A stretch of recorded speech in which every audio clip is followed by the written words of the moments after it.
all, Farmer Jesse here. So it's July. Farmers market season is in full swing here in Kentucky, and I figured it would be a good time while it's fresh on my brain to give you some farmers market theory and insight and strategy. I've been doing farmers markets for over a decade, on top of 7 years experience in retail. How am I that old? And I really enjoy selling food this way, but I also have some thoughts on what you need, ideas about pricing and sales strategies, keeping stuff looking fresh, managing condensation, all that stuff. So we'll just dive deep into farmers market theory today. Well, as deep as one can dive in a YouTube video, really. And then I'll get my butt back to work because it's market season and I have absolutely no idea how I ever get any of these videos done, but here we are. So let's do it.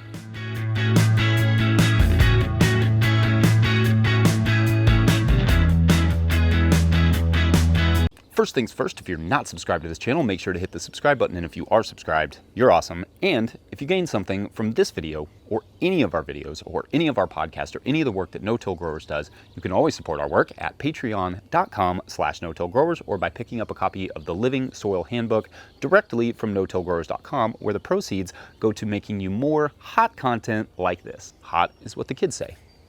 Kids that grew up in the 90s. All right, so first, I want to discuss some of what you need to do a farmer's market. Actually, first, I want to just say that a lot of the B-roll for this video was shot on my cell phone because I'm not crazy enough to drag my camera to every market. And of course, I'm busy as all get out at the market, so shout out to old iPhones. But really first, I want to discuss market materials. Even if you already have the materials that you need to do your market and you just want to hear the theory, the equipment required to do a farmer's market is kind of deeply tied to farmers market theory. So since there's no real separating the two things, let's discuss the market stuff and the theory behind it. The way that most farmers markets are set up, they give you a 10 by 10 space, a booth space. But that's not universal necessarily. Some markets will give you a 12 by 12 space. Others will give you multiple options, or the option to buy 2 booths, or the option to buy a booth and a half. There are a lot of different setups out there. Our booth space is 10 by 10, though our market is perhaps a little more lenient on our usage of the space than others, so you may not be able to slightly creep out of your booth like we can. Because we can push the boundary a bit, that does affect how we organize our space slightly. So importantly, you may not be able to do a market setup exactly like us, and you may not want to anyway. Our setup works for us, but there will be factors such as crop selection and where the sunlight comes in that will help determine your setup. Obviously, the space provided will determine the tent you need and the table lengths. Buy the tent that fits your allotted space. We use this 10 by 10 tent from Urmax, which I think costs around $200 to $300. We used to just use any old tent, but honestly, those cheap things are dangerous, and you definitely don't need anyone getting hurt. On that note, some markets require market insurance. You should get that as well on the off chance and horrifying chance that a squall comes through and throws your tent at someone. I'll link our tent in the show notes because I like it, but you'll have to just ask around about local insurance.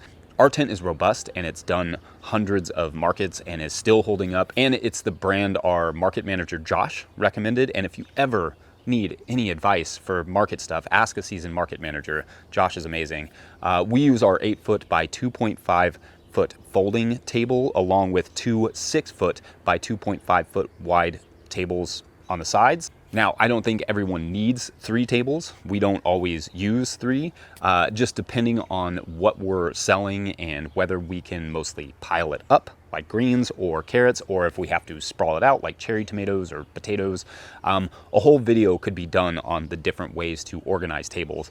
The goal, however, should always be to manage sunlight without slowing your market shoppers down too much.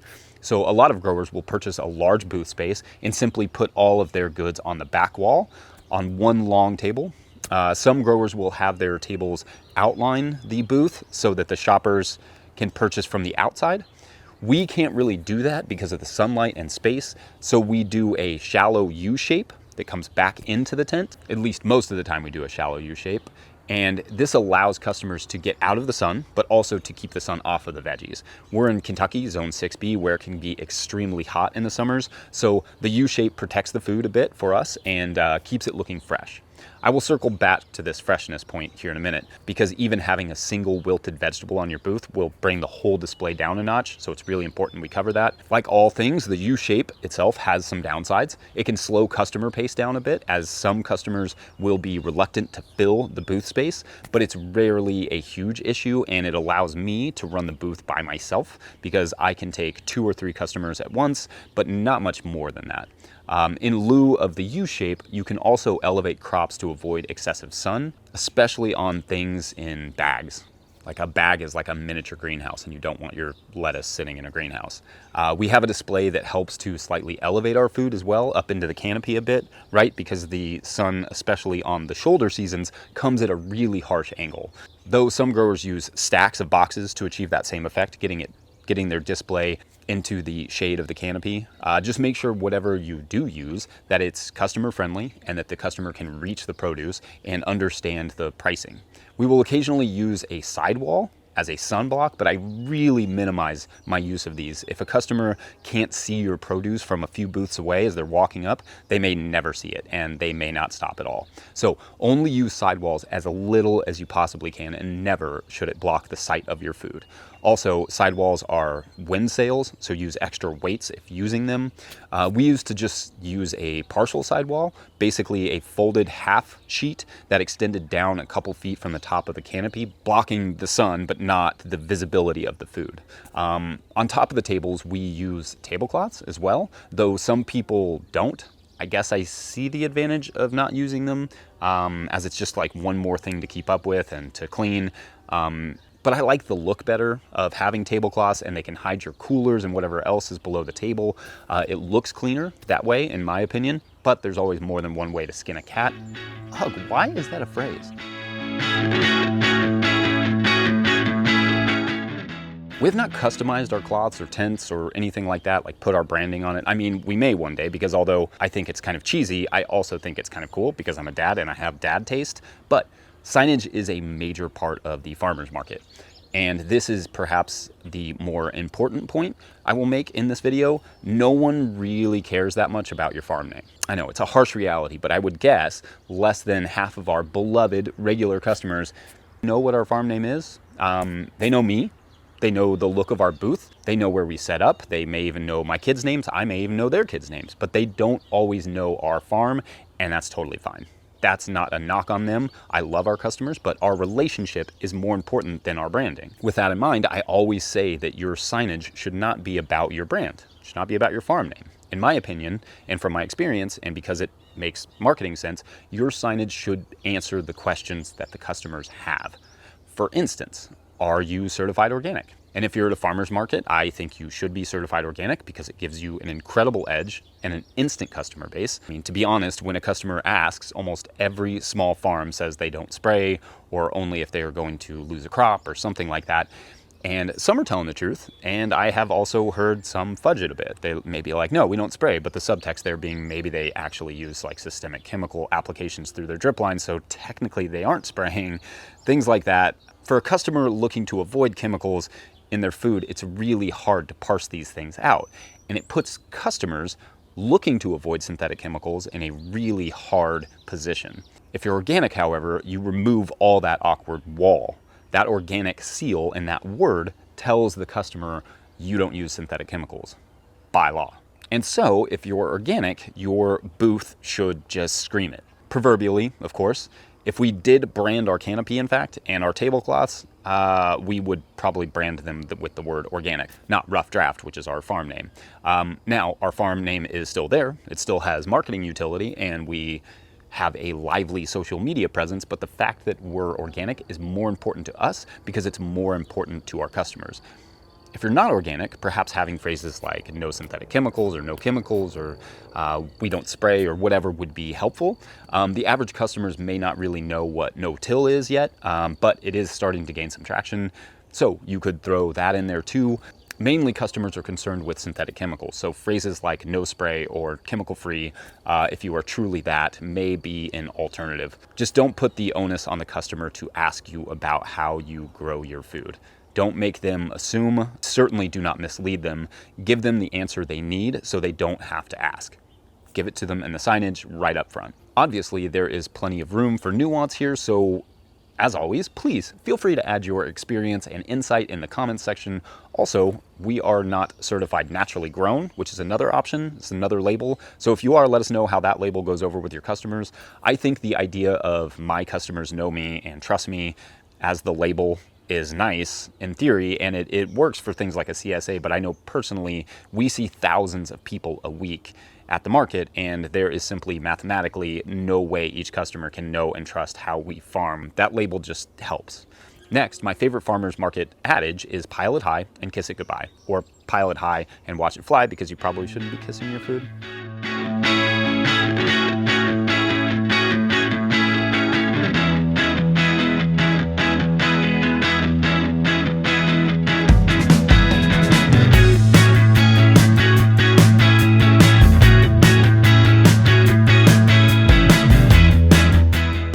The idea being that bounty attracts the eye of the customer. Bounty also helps to protect the quality of the food in the pile. In fact, in the summer lettuce video, I mentioned using small piles, and we still do employ that idea sometimes, but a commenter pointed out that using large piles of produce traps the coolness and helps to preserve the lettuce heads or beets or carrots or whatever that are inside the middle of that pile. And I've noticed that too. That thermal mass helps to keep that stuff in the center cool, and it can come in handy in preserving quality. You just have to rearrange the pile so the stuff on top gets moved underneath from time to time. Next adage is red stuff sells. Sometimes we don't use the word stuff. Red stuff sells. That's it. Just having some amount of red food on the table helps to attract the eyes of the customers. It sounds silly, but anecdotally that does seem true. Plus there is some research that backs up the idea that we do prefer red foods to others, including green foods, which is weird, possibly because the red pigment signifies the presence of certain phytonutrients that we need, possibly also sweetness and carbohydrates. So that would be like radishes, red tomatoes, red head lettuces, blood turnips. Having at least one of those things can seemingly help.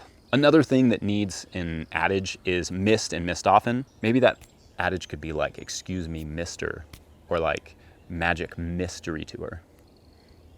You're no fun. Honestly, you just shouldn't be selling wilted vegetables because they will not last the customer for very long, but you also should not try to display wilted vegetables. It simply makes everything you have look worse. At the market, I am in constant state of motion, making sure that everything on the table looks in pristine, fresh condition. Misting and rearranging and putting stuff back in the cooler if need be to get fresh and to back up. I want my display to look as fresh at 1 p.m. as it does at 8 a.m., even if drastically depleted in that time.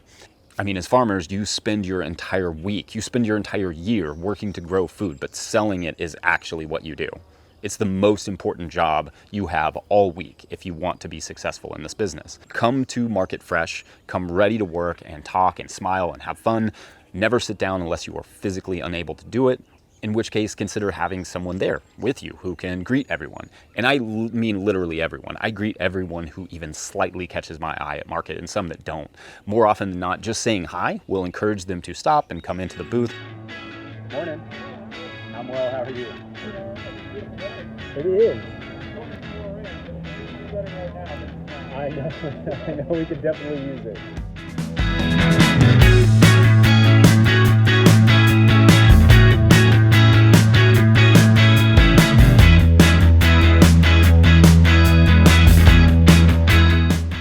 Also, after several different marketing styles, we landed on a 1 item for $3 or 2 items for $5 system that I know a lot of other folks use, though it does have some serious notable limitations. Seriously, don't just go for this marketing scheme without listening to these next few points. The simplicity is nice. The math is easy, which makes it fast for myself and for the customers, especially at the end of a hard week. On the downside, it can be a little confusing to communicate. So go ahead, say it, 1 for 3 or 2 for 5 out loud. It's kind of awkward. For some customers who are going through their shopping list in their heads and they hear that, it sounds like gibberish. So signage is important, but don't expect people to read every sign that you put out. That's not fair, and it's not going to happen. Communicating dynamic pricing systems requires a dynamic approach. So signs plus verbal explanations and whatever else you can think of. This system also means that everything we grow has to fit into it. And that and that our units can sometimes look a little small. Like a shallow half pint of cherry tomatoes for $3 sounds like a lot of money to some folks, especially if they don't realize that they can get 2 of those for $5, which is comparable to the rest of the market and to the grocery store. And sometimes people will complain about the price, but it's rare. And when I explain, yes, it's 1 bulb of garlic for $3, but it's 2 bulbs of garlic for $5, it does help to disarm their concern a little bit. They may not buy it, but it sounds like a little bit more reasonable of a deal. Certain crops are really tough, like we tried to just grow uniform tomatoes for a while and sell those at $3 a piece or two for $5, but that was just not always that effective. Plus, even if that's the price per pound, like it works out that that's the right price per pound, seeing just a single tomato for $3 seems kind of weird and off-putting. Also, when we tried that system, the tomatoes were sometimes too large and we were undercutting our neighbors on price, which you should never do. And we were also shortchanging ourselves, which you should also never do. So this season, we're going to charge for slicing tomatoes by the pound, keeping everything else in that 2 for $5 system. That adds to the complexity, but sometimes that's how it goes. Perhaps a single item for $4 or 3 for $10 could be a better approach in some scenarios.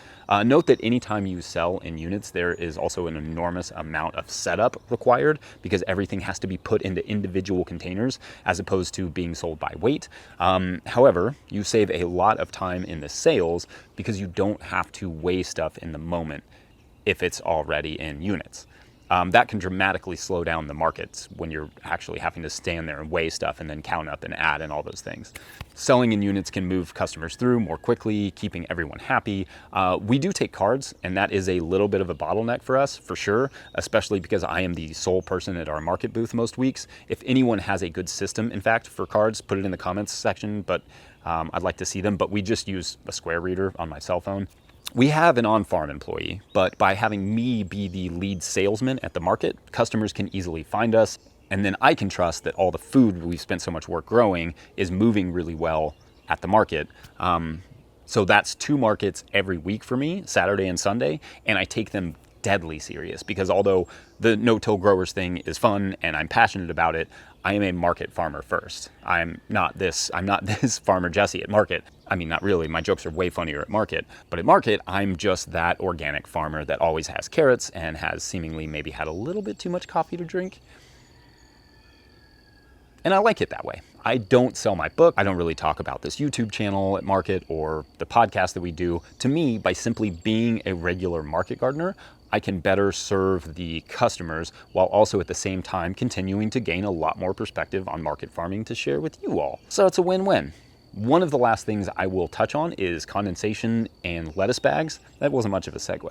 Condensation obscures the contents of the bags and makes it look hot, but there are not many great answers for how to avoid this. Some people leave the bags open, just exposing the lettuce or the greens to avoid condensation. That does create some wilt, so you have to manage that a little bit. Some do bulk sales. Some use vented bags or clamshells. In fact, let us know what you do in the comments section. Maybe there are some other ideas out there that people could employ. Our approach is pretty simple. We bring lettuce bags in a cooler, wrapped, but not tied up, not with air in them to save space. Then I put a twist tie on at market before displaying. As soon as the bag starts to show condensation, which is usually a few hours into market, as the heat rises, I will flip the bags over a couple times, or I will swap them out entirely, putting the condensated bags, is that a word?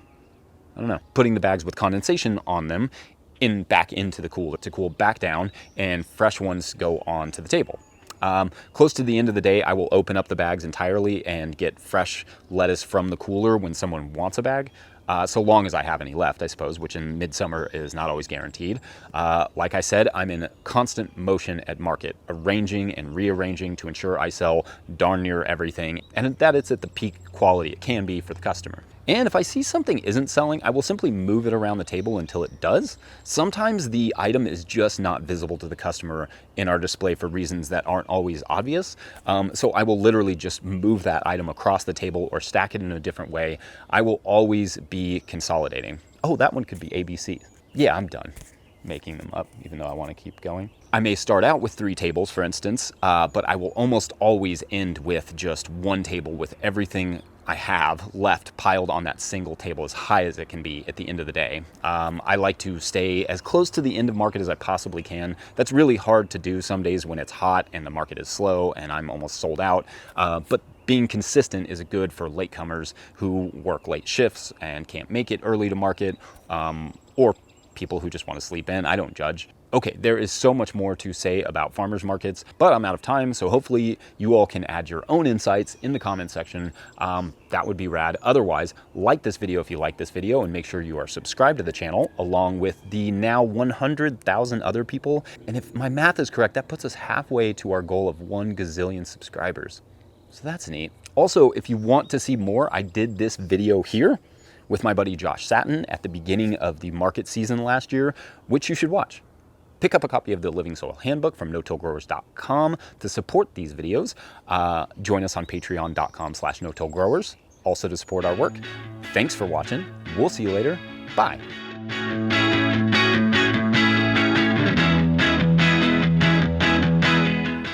I gotta go apologize to my cat.